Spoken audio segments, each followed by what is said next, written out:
के सती जननी भवानी।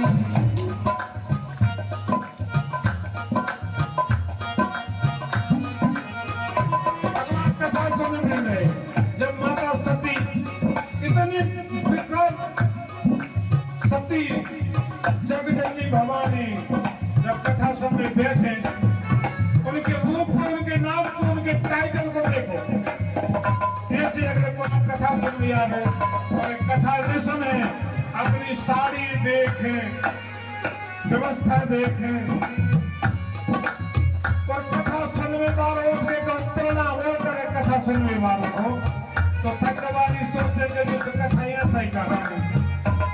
अब सभी कथा नहीं सुन रही, अपनी सारी देख रही, भगवान ने कथा सुनी, फिर क्या हुआ?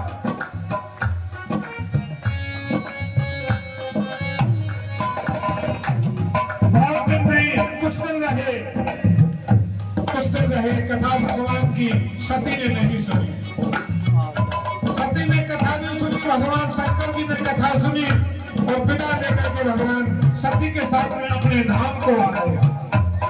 तो जैसा ही के धाम को आ रहे हैं, वो जब अपन ने कथा सुनी, अगर मन से, हृदय से भगवान की कथा अगर सुनी है, तो वह चिंतन व दर्शन भी होंगे। सती ने कथा नहीं सुनी, शिव जी ने कथा सुनी।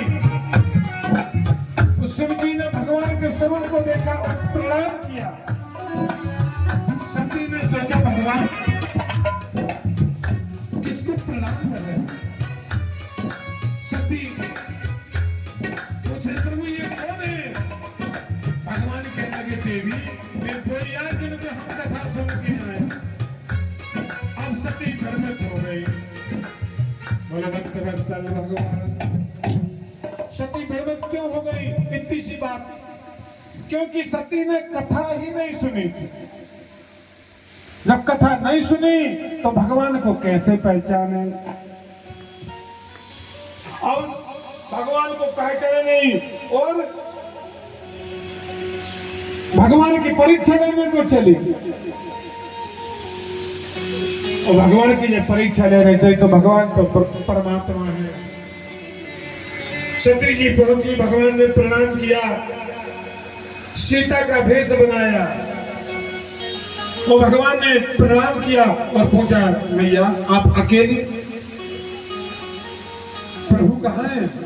मैया के पांव तले जमीन खिसक गई।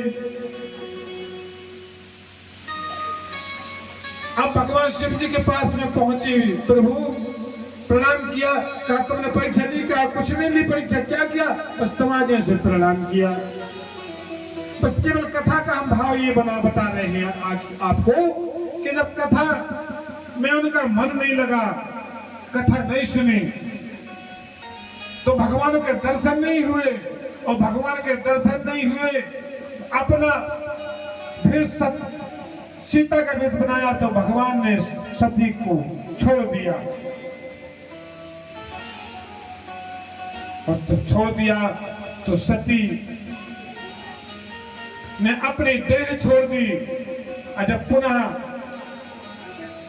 मैया का जन्म हुआ पार्वती के रूप में, फिर भगवान से पूछ रहे हैं कि प्रभु अब आप कथा सुनाओ, हमारा अमर कथा सुनाओ।